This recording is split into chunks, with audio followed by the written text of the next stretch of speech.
पता है एक बार क्या होता है कि बहुत बड़े कैंप में, जहाँ पे आर्मी का कैंप होता था, वहां पे क्या बहुत सारे हाथियों को एक छोटी सी रस्सी से बांध के रखा हुआ था, खूंटी से। ठीक है।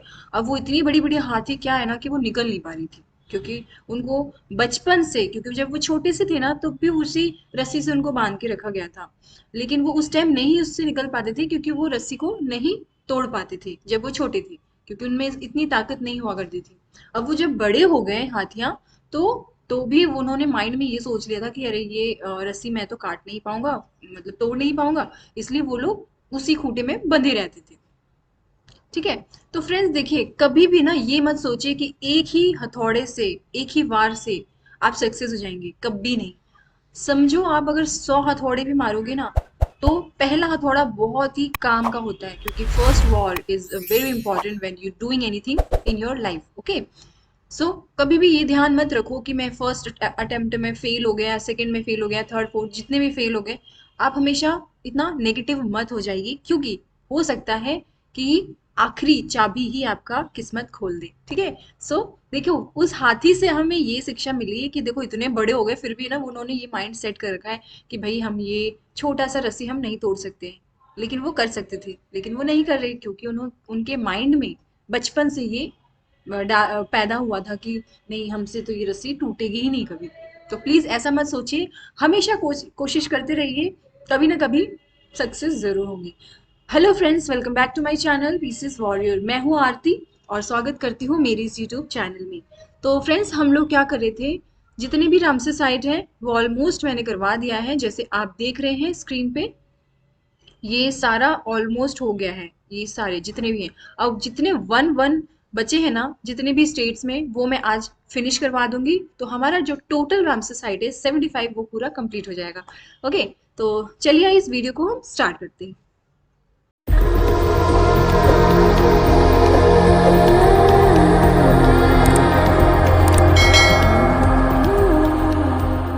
चलिए आई फ्रेंड्स, यहाँ पे जैसे देख रहे हैं, यहाँ पे हम पढ़ेंगे जितने भी वन रामसर साइट बचे हैं स्टेट्स में, वो हम कंप्लीट करेंगे। जैसे आप स्क्रीन पे देख रहे हैं, आंध्र प्रदेश, बिहार, आसाम, मणिपुर, त्रिपुरा, उत्तराखंड, गोवा, कर्नाटक एंड मिजोरम, इन सब में वन ही रामसर साइट है। तो चलिए आइए फर्स्ट हम देखते हैं उत्तराखंड में कौन सा है, आसन कंजर्वेशन रिजर्व। तो आप मैप में देख लीजिए कैसा है। देखिए ये मैप में आपको दिख रहा है ना, यमुना नदी। ओके। तो यमुना नदी यहाँ से क्या हो रहा है ना कि जैसा कि आपको पता है ना कि जो यमुना नदी का जो स्रोत है, यानी जहां से निकलता है यमुना नदी, जैसे कि ये भारत का मैप है और ये यहाँ पे उत्तराखंड है। ठीक है, मान के चलो। ओके। ये भारत का मैप है और ये उत्तराखंड है। ओके। तो यहाँ से जो यमुनोत्री है, ठीक है, गंगोत्री हो गया, यमुनोत्री हो गया, तो ये यहाँ से निकलती है, यमुना ऐसे करके जाती है। वैसे यहाँ यहाँ से गंगा का निकलता है, निकलती है, तो ये इधर से निकल जाती है। ओके, इस तरीके से। तो यमुना नदी जहाँ से निकल रही है ना, तो ये थोड़ा सा थिलथिला में है, थिलथिला इन द सेंस ये फैली हुई है, जैसे आप मैप में देख रहे हैं। ये देखिए यहाँ पे यमुना इधर से भी जा रही है, ये भी यमुना है, पूरा पूरा यमुना है। ठीक है। अब यमुना के पास में ये जो आसन वेटलैंड है ना, आसन वेटलैंड यहाँ तक भी फैला हुआ है। ठीक है, यानी कि ये यमुना के साथ साथ जा रही है। ओके, जैसे मैं यहाँ पे दिखा देती हूँ। It is a 444 hectare stretch to the river Asan river running down to its confluence with the Yamuna river in Dehradun. ठीक है, देहरादून के अंदर ये साथ साथ चलती है ये। ओके। ये देखो इतना एरिया साथ साथ चलती है। कौन? ये जो आसन है, आसन आसन वेटलैंड है, ये इसके साथ साथ इसके संगम तक जाती है। ओके। एंड ये क्या है, the bird friendly habitat present at the site. यहाँ पे बहुत सारे पक्षी जो कि वहाँ के अनुकूल निवास करते हैं, वहाँ पे आवास करते हैं। ठीक है। पक्षियों की लगभग 330 प्रजातियां का समर्थन यहाँ पे देखा जाता है। यहाँ पे बहुत सारी पक्षियां आती हैं, आप देख सकते हैं, बहुत different type of birds are coming there and थोड़ा सा टाइम स्पेंड करते हैं और उसके बाद फिर ये चले जाते हैं। यहाँ पे पता है जो लुप्त हो रही है ना बर्ड, जैसे कि एक तो है पुटीटर महासीर, जो कि पुटीटर महासीर है। पुटीटर महासीर। ठीक है, ये क्या है ना, मछलियों की सहित ये 49 प्रजातियां भी यहाँ पे मौजूद है। ओके, ये क्या है, पुटीटर महासीर सहित मछलियां, मछलियों के लगभग 49 प्रजातियां भी यहाँ पे मौजूद होती हैं। यानी कि कुछ मछलियां ऑब्वियसली नदियां हैं, तो थोड़ा बहुत मछलियां भी होंगी, मछलियों की प्रजातियां होंगी, बर्ड्स के तो हैं ही सही 330। ओके। ओके, नेक्स्ट हम देखते हैं। समझ आ गया उत्तराखंड में कहाँ पे है? ये जाता है देहरादून से साथ में यमुना नदी के निकट, ये साथ में संगम के साथ जाता है। ठीक है। नेक्स्ट है आंध्र प्रदेश। आंध्र प्रदेश में देख लीजिए मैप में कहाँ पे है ये, जैसे कि ये समंदर है, समंदर के जस्ट यहाँ पे है। क्योंकि ये समंदर के पास में है लेकिन ये खारा नहीं है, ये बहुत ही मीठे पानी का फ्रेश वाटर, देखो largest fresh water lakes in India, ये वन ऑफ द, यानी कि जितने भी फ्रेश वाटर लेक्स हैं इंडिया में उनमें से ये एक है। Okay. And is the largest shallow fresh water lake in Asia. अगर हम एशिया, फुल एशिया की बात करें तो यह शैलो फ्रेश का मतलब पता है क्या होता है? Shallow fresh. Shallow fresh water का मीनिंग देखो, जैसे कि शैलो का मीनिंग होता है ना कि एक बहाव जो होता है। देखो शैलो का मीनिंग मैं अच्छे से समझाती हूँ। जैसे कि ये पानी है, ओके। पानी का जो ये जमीन है ना, सतह है, जैसे कि आप कभी भी देखना पानी सतह दिखता है, साफ साफ साफ दिखेगा। ठीक है। तो ये सतह है ना, यानी कि ये जो सतह का आधा पोर्शन है ना, यानी कि ये जो पानी है आधा पोर्शन, ये इतना फ्रेश होता है, ये ऊपर वाला इतना फ्रेश पानी होता है, बट नीचे वाला क्या, शैलोइंग होता है। शैलोइंग मीन्स सम कुछ कंकड़ मिट्टी पत्थर जो भी है वो साफ साफ नजर आएगा आपको देखने में, बिल्कुल क्लियर, क्रिस्टल क्लियर देखने को मिल जाएगा। ओके। इसको कहते हैं shallow fresh water. Okay. And ये सबसे लार्जेस्ट है एशिया का। और अपने इंडिया में क्या है, ये सब फ्रेश वाटर में से एक है। ओके। बहुत सारे जो मैंने आपको ऑलरेडी पढ़ा है, अगर आपने वीडियो नहीं देखा है तो सारे रामसर साइट को एक बार देख लीजिए, आपको समझ आ जाएगा। Next, it is situated between two major rivers basins. Okay. Basin का मीनिंग समझते हो ना आप? जैसे कोई रिवर है तो उसके किनारे किनारे ये बसा हुआ है। ओके। तो ये कौन सी है? गोदावरी और कृष्णा। जैसे आपको पता है कृष्णा नदी इधर से जाती है, कृष्णा नदी का भी बहाव इस साइड है और गोदावरी का भी इस साइड है। तो यहाँ से होते हुए ये जो नदियां हैं, इस तरीके से नदियां हैं, ये यहाँ से निकलते हुए आपको दिखेंगी, इसी के बेसिन पे ये बसा हुआ है। ठीक है। कोलेरू लेक। ठीक है। क्या नाम है इसका? कोलेरू लेक। मैंने सब कुछ बता दिया बट रामसर साइट नहीं बताया क्या नाम है। That is Kolleru lake. And इसको कब डेजिग्नेट किया था? इसको किया था 1999 में। ठीक है। और किसके तहत किया था? जैसे कि आपको पता ही है कि वो वाइल्ड लाइफ प्रोटेक्शन एक्ट जो कि 1972 के तहत इसको डिक्लेयर किया गया था। ओके। 1999 में। क्लियर? ओके। नेक्स्ट है आसाम। अगर हम आसाम की बात करें तो यहाँ पे कौन सा रामसर साइट है? यहाँ पे है दियोपोर बील। ठीक है। दियोपोर बील कहाँ पे है? मैप में देख लीजिए आप एक बार। ठीक है। आसाम में दियोपोर बील यहाँ पे है। ओके। इसका आप स्ट्रक्चर देख लीजिए, ये ऐसे फैला हुआ है कुछ इस आकार में। ओके। यह ब्रह्मपुत्र नदी के पूर्व चैनल में स्थायी मीठे पानी की झील है। इसका अत्यधिक जैविक महत्व है। देखो, जब ब्रह्मपुत्र आता है ना, जैसे मैं बता दूं, भारत है ये, इसमें बन नहीं रहा ना ठीक से। ओके, ये भारत है। तो ब्रह्मपुत्र जब यहाँ से चलता है, ठीक है, जब अरुणाचल प्रदेश से निकलते हुए फिर ये आसाम से भी कनेक्टेड होते ऐसे निकलता है ब्रह्मपुत्र। तो जब ये आसाम के अंदर आता है ना, तो यह एक क्या होता है कि सॉरी, तो यह एक क्या होता है, मीठे पानी का झील हो जाता है, जिसमें जो कि जो कि आसपास के जो लोग रहते हैं, जिसमें बहुत सारा जैविक महत्व देखा जाता है, जिसमें बायोलॉजिकल इंपॉर्टेंस देखा जाता है। ठीक है। उनके लिए बहुत ही इंपॉर्टेंट हो जाता है। Farmer channels for Brahmaputra river end of great biological importance. ठीक है। इनके लिए बहुत इंपॉर्टेंट हो जाता है क्योंकि ये मीठा पानी है, तो साथ में ये बहुत ही इंपॉर्टेंट हो जाता है। और यह ब्रह्मपुत्र घाटी की सबसे बड़ी बील। बील का मीनिंग पता है क्या होता है? बील, इसका मीनिंग होता है जो स्थिर पानी वाली जो झील होती है ना, जैसे आर्द्रभूमि, नॉर्मली जो जैसे रामसर साइट होता है में से एक है। मतलब कि ब्रह्मपुत्र का जितने भी जो बील, यानी कि जितने भी आर्द्र भूमियां हैं, बहुत सारी हैं, बहुत सारी, तो उनमें से ये सबसे बड़ा है। ठीक है। सबसे बड़ा यहाँ पे देखा जाता है ये पूरा का पूरा। ओके। और clear? And in winter, it is a staging site for the migratory birds and aquatic birds in Assam.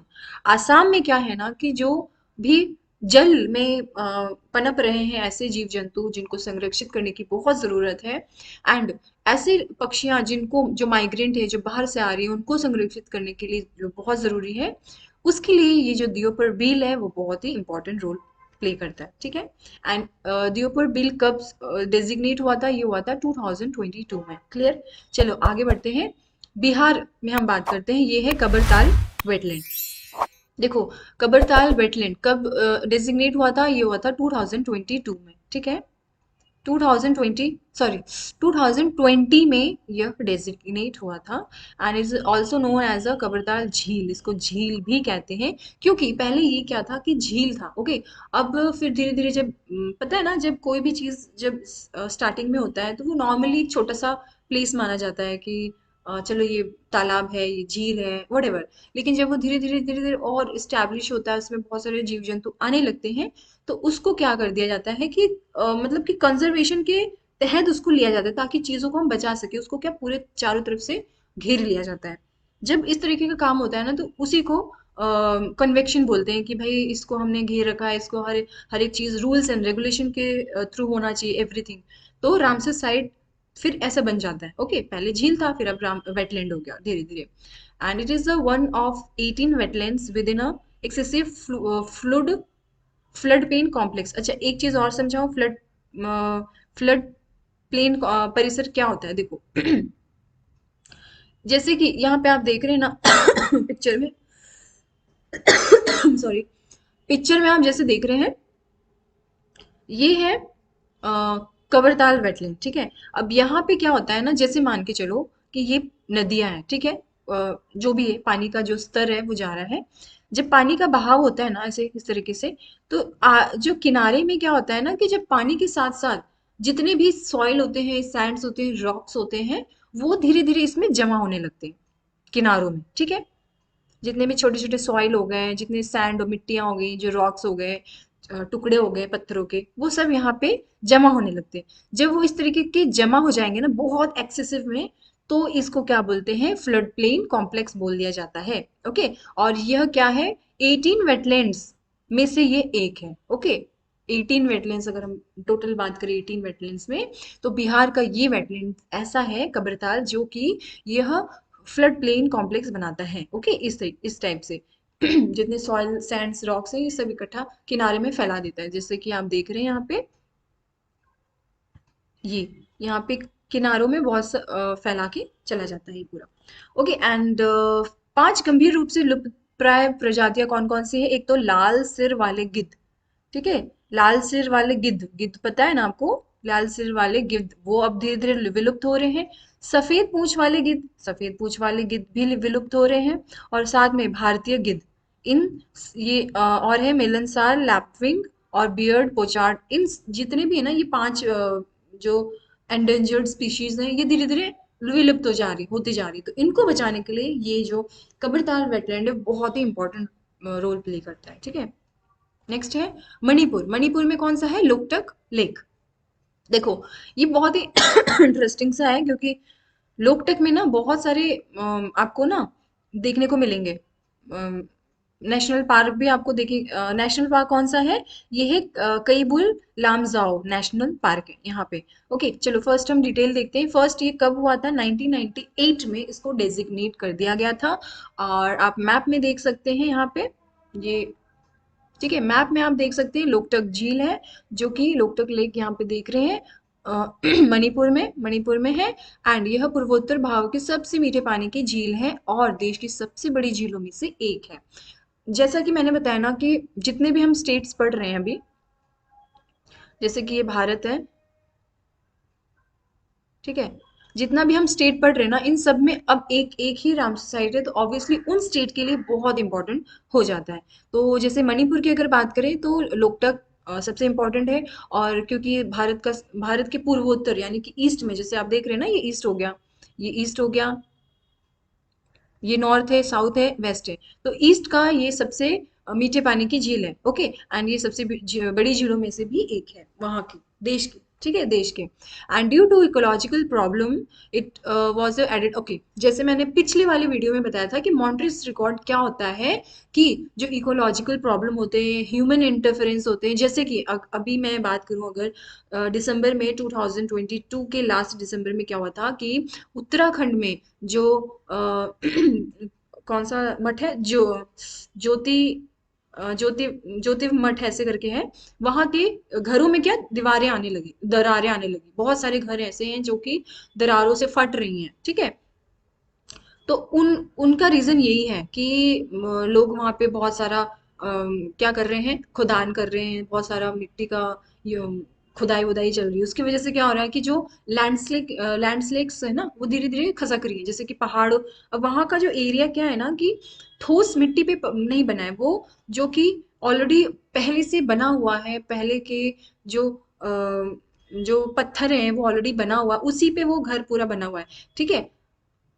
इसलिए अगर आप कहीं से भी चीजों को खोदेंगे, वहां से कुछ टनल बनाएंगे, तो ऑब्वियसली एक गैप आ जाएगा, तो ऑब्वियसली थोड़ा सा क्रैक्स आने लगेंगे, ठीक है। तो इस वजह से वहां पे ये प्रॉब्लम आ रही है, ठीक है। तो यानी कि जितने भी ह्यूमन इंटरफेरेंस हो रहे हैं, इस वजह से ये प्रॉब्लम आ रही है। तो ये इकोलॉजिकल प्रॉब्लम भी वही है, ठीक है। ऐसी समस्याएं जो कि बहुत ही हो सकता है अ, वो किसी आपदा है, यानी कि पारिस्थितिक आपदा है, ठीक है, नेचुरल डिजास्टर है, या फिर इकोलॉजिकल प्रॉब्लम है, जैसे कि ह्यूमन इंटरफेरेंस है। इस तरीके की जब जब समस्याएं आती हैं, तो वो जो एरिया है ना, उसको क्या कर देते हैं कि मॉन्ट्रिक्स रिकॉर्ड में शामिल कर देते हैं। एरिया का नहीं, मतलब कि जो साइट है, जैसे झील हो गया, और जितने भी पानी वाले ऐसे एरिया हैं जिनको खतरा है, ठीक है, इकोलॉजिकल प्रॉब्लम से, तो इनको मॉन्ट्रिक्स रिकॉर्ड में शामिल कर दिया जाता है, ओके। तो लोकटक लेक भी इसको शामिल किया था 1993 में, कुछ जियोलॉजिकल रीजन की वजह से, इकोलॉजिकल रीजन की वजह से, ठीक है। नेक्स्ट है कायबुल लामजाओ नेशनल पार्क, जो दुनिया का एकमात्र तैरता हुआ राष्ट्रीय उद्यान है। लोकटक झील का एक अभिन्न अंग है, ठीक है। अब मैं ना लोकटक का ना एक मैप वो दिखाती हूँ, देखो ये पिक्चर है, ये लोकटक झील है, लेक है। तो इसमें इस टाइप के ना आपको देखने को मिलेंगे, ये जो झील तो है ही, साथ में ये आपको ऐसे गोला गोला करके ना कुछ कुछ ऐसे गोला गोलाई में आपको देखने को मिलेगा वहां पे, ठीक है, इस टाइप के हैं झील में। जो वेटलैंड है, इसमें इस टाइप को आपको देखने को मिलेगा। चलो नेक्स्ट है त्रिपुरा। त्रिपुरा में कौन है, रुद्र सागर लेक। ये कब डेजिग्नेट हुआ था, ये हुआ था 8 नवंबर 2005 में, ठीक है, 8 नवंबर 2005 में डेजिग्नेट हुआ था। एंड इसको मैप में देख लीजिए आप, एक्चुअली ये इंडिया का मैप है जैसे। तो यहाँ पे क्या है, त्रिपुरा। त्रिपुरा के अंदर बहुत सारे जो जैसे छोटे छोटे सिटीज हैं, इसमें कौन सा वाला है, यहाँ पे आप देख रहे हैं, ठीक है। अब इसमें क्या है कि गोमती रिवर जा रही है यहाँ से, देखो यहाँ से गोमती रिवर गई है, ओके। ये है अगरताल हो गया, राजघाट हो गया, फिर है निर्माहा हो गया, ठीक है। ये सारा कहाँ से निकल रहा है, रुद्र सागर से, रुद्र सागर, ओके। यह एक निचला भूमि अवसादन जलाशय जो गोमती नदी के बहने वाली 3 बारहमासी धाराओं द्वारा पोषित होता है। 3 बारहमासी धाराओं का मीनिंग है कि 12 महीने में 3 ऐसी नदियां हैं जो कि आराम, मतलब धाराओं को बहाव बना के चलती हैं, ठीक है। और उसमें क्या होता है कि जब वो बहाव लेके जा रही है पानी का, तो उसकी वजह से, उसी पानी की वजह से ये जो वेटलैंड है ये पोषित होता है, यानी कि उनको पोषण मिलता है, खाना मिलता है, यानी कि पानी मिलता है, okay, all these things. Next it is ideal inhabited ideal habitat for IUCN red listed. मैंने IUCN के बारे में ऑलरेडी बताया था, international union for conservation of nature. ये नेचर को बचाने के लिए एक जिसे रामसर कॉन्वेंशन ने डील किया है इन सब लोगों के साथ।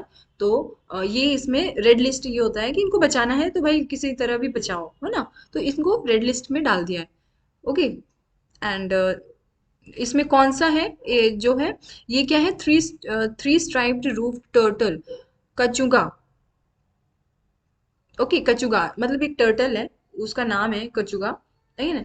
कछुआ है वो एक तरीके से, कचुगा ढोंग का, ठीक है, यहाँ पे देख लीजिए। कछुआ है एक तरीके से, उसका नाम क्या है, कचुका ढोंग का। इनको बचाने के लिए, क्योंकि वो सिर्फ वहीं पाए जाते हैं, इनको बचाने के लिए क्या किया गया है, रेड लिस्ट में इसको डाल दिया गया, ठीक है। नेक्स्ट है गोवा, ठीक है। मैप में देखिए गोवा कहाँ पे है, गोवा ऑब्वियसली इधर है, और इसमें आपको एक रामसर साइड बीचों बीच देखने को मिलेगा, कौन सा है, नंदा लेक। कब डेजिग्नेट हुआ था, ये हुआ था 8 जुलाई 2022 को, okay. And Nanda lake comprise intimate freshwater marshes that lies adjacent to one of the major tributary of जोरी जोरी रिवर्स, ठीक है। ये जो नंदा झील है ना, ये एक तरीके से क्या है ना कि ताजे पानी का दलदला, दलदला जैसे रामसर साइड होता है ऑलरेडी, वैसा ही है ये। इसमें क्या है ना कि जो जुआरी नदी है ना, जो प्रमुख सहायक नदी में से एक है, वहां की जो एक नदी बहती है ना, तो ये क्या है ना कि एक प्रमुख सहायक नदी है, उसके निकट ये स्थित है। यानी कि अगर आपसे पूछा जा सकता है कि नंदा लेक कहाँ पे है, तो फर्स्ट ऑफ ऑल गोवा में है। कौन सी ऐसी नदी है जिसके निकट ये स्थित है, तो ये कहाँ पे है? जुआरी नदी। ठीक है। देखो जुआरी नदी मान के चलो ये जा रही है, तो इसमें बहुत सारी सहायक नदियां, सहायक नदियां पता है ना, ट्रिब्यूटरी है, ट्रिब्यूटरी है। ठीक है, आके मिल रही है यहाँ से, दैट इज अ ट्रिब्यूटरी। और डिस्ट्रीब्यूटरी पता है कौन क्या होता है ना, नदियां जब डिस्ट्रीब्यूट हो जाती है, मतलब फैल जाती है, दैट इज अ डिस्ट्रीब्यूटरी। और ट्रिब्यूटरी क्या होता है कि बाहर से आके वो नदियां मिल रही है किसी नदी में, that is a tributary. Okay, सहायक नदी। चलिए नेक्स्ट है कर्नाटका। कर्नाटका में आप देखिए कौन सी रिवर है, पहले तो कावेरी नदी है।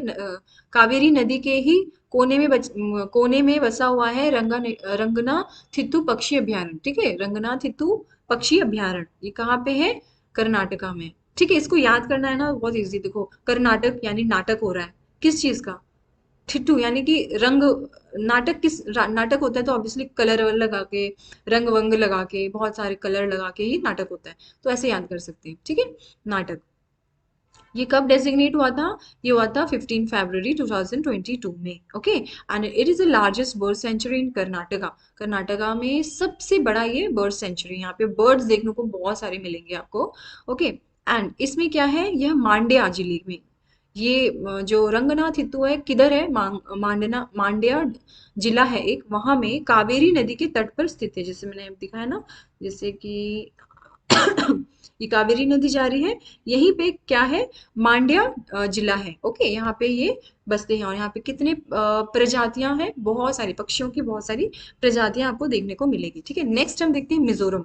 अच्छा, मिजोरम का ना मुझे बड़ा इंटरेस्टिंग सा ये वेटलैंड लगता है। ओके, ये है पाला वेटलैंड। ठीक है, पाला वेटलैंड जिसे मैप में देख रहे हैं, ये मिजोरम है। मिजोरम के अंदर ना पालक एक वाइल्ड लाइफ सेंचुरी है। ठीक है, पालक है। ठीक है, मान के चलो मिजोरम है, तो ट्रिक बता रही हूँ, मिजोरम, रम से याद रख लो, पीने वाला जो रम है, साथ में क्या है ना, पालक भी खाना है, तो थोड़ा सा डाइजेस्टिंग वाली सिस्टम है, तो रम के साथ पालक भी खाना है, तो इसे याद रख सकते हैं आप। तो पालक वाइल्ड लाइफ सेंचुरी कहाँ है? मिजोरम में है। और इसी के अंदर, मिजोरम वाइल्ड लाइफ सेंचुरी के अंदर ही आपको ये वेटलैंड देखने को मिलेगा, यानी पाला, है ना। It is the largest natural wetland in the state of Assam. ठीक है, ऑब्वियसली अगर किसी भी स्टेट में अगर एक ही रामसर साइट है, तो वो ऑब्वियसली थोड़ा सा उसको महत्व दिया जाता है। ठीक है। अच्छा, इसमें एक चीज और मैं बता दूं कि ये जो वेटलैंड है ना, इसमें दो आउटलेट है। ठीक है, जैसे एक यहाँ से जा रहा है और एक यहाँ से जा रहा है। ओके, और इसका नाम पता है क्या है? टीपो दिदाओ, और छोटा पाला में जाके मिल जाती है। ओके, दो देखो, आर्द्रभूमि में दो छोटे आउटलेट हैं, जिनमें एक कौन सा है? टीपो दिदाओ, छोटी पाला नदी में जाके मिल जाती है। यहाँ नदी है ना, जो एक पाला नदी भी है ना वहां पे, तो वहां पे जाके मिल जाती है। आकार में इस वृद्धि के कारण पाला नदी दो निचली बस्तियों में के लिए जल आपूर्ति का प्राथमिक और निरंतर स्रोत बनी गई है, मानी गई है, और यह आर्द्रभूमि जल ग्रहण क्षेत्र को बनाती है। अच्छा, मैं इसमें दिखा देती हूँ, आप देखो पाला, ये देखो ठंडी के टाइम में ना कितना क्यूट लग रहा है, वाइट वाइट सा है ठंड के टाइम। और ये पाला नदी है। ठीक है, जैसे कि देख रहे हैं, ये है, यहाँ से एक आउटलेट गया है और एक यहाँ से, एक आउटलेट जो गया है वो पाला नदी, छोटी पाला नदी में जाके मिल जा रही है। और जो दूसरा गया है, ये क्या है ना कि वहाँ के जो लोग हैं, उनके जो काम काजी वाले जितनी भी चीजें हैं, पानी की आपूर्ति हो गया, किसी भी चीज के लिए, तो वहां पे ये काम में आता है, फेमस है। ठीक है, इसकी वजह से। तो फ्रेंड्स, आई होप आपको ये समझ आ गया होगा। मैं आपको ना एक अच्छे से भारत में टोटल 75 रामसर साइट ऑलरेडी आपको देखने को मिल रहा है। ये मैंने टेक्स्ट बुक से लिया है, ये मैप जैसे कि आप देख रहे हैं, टेक्स्ट बुक से मैंने लिया है, ताकि आपको ये कंफ्यूजन ना हो कि मैं गलत पढ़ा, मतलब मैंने गलत बताया है। नहीं, ये जितने भी वीडियोस हैं, जो भी कंटेंट आपको मैं प्रोवाइड कर रही हूँ, वो एक बहुत ही अच्छे लेवल से मैंने लिए हुए हैं। मैंने खुद, क्योंकि जो चीज़ मैं फॉलो कर रही हूँ, मैं सोच रही हूँ आपको भी मैं इस सब चीज़ों को मैं आपको बताऊं। मैं अपने फ्रेंड्स के साथ दगा नहीं कर सकती। ओके, सो ट्रस्ट मी, आप इन सब जितने भी यहाँ पे जितने भी आपको कॉन्सेप्ट देखने को मिलेंगे तो आप प्लीज इसको नोट डाउन कर सकते हैं, नोट्स बना सकते हैं। ठीक है, तो यहाँ पे मैंने सारे रामसर साइट कंप्लीट कर दिया है। फाइनली रामसर साइट कंप्लीट हो गया है। प्लेलिस्ट में आप जाके देखिए, पूरा का पूरा रामसर साइट आपको डिटेल में देखने को मिलेगा। और जहाँ पे बहुत सारे हैं, जैसे तमिलनाडु में देखो ना बहुत सारे हैं, अब इनको कैसे याद करेंगे, तो मैंने इसके भी ट्रिक बता रखा है। उत्तर प्रदेश में कितने बहुत सारे ना, ये देखो ये बहुत सारे, इनको कैसे याद करना है ये भी मैंने बता रखा है। जहाँ जहाँ आपको बहुत सारा देखने को मिलेगा ना, उसके मैंने ट्रिक्स बता रखे हैं। बस अगर आप वन लाइनर एग्जाम की तैयारी कर रहे हैं तो आप कोई सा भी अगर आप देखेंगे तो सॉरी, अगर आप देखेंगे कोई सा भी वर्ड तो आप तुरंत उसको पहचान पाएंगे और उस पर टिक लगा पाएंगे। ठीक है, तो फ्रेंड्स आई होप आपको ये वीडियो पसंद आया होगा। अगले वीडियो में मिलते हैं कुछ इंटरेस्टिंग कॉन्सेप्ट के साथ। Till then take care, bye bye, take care.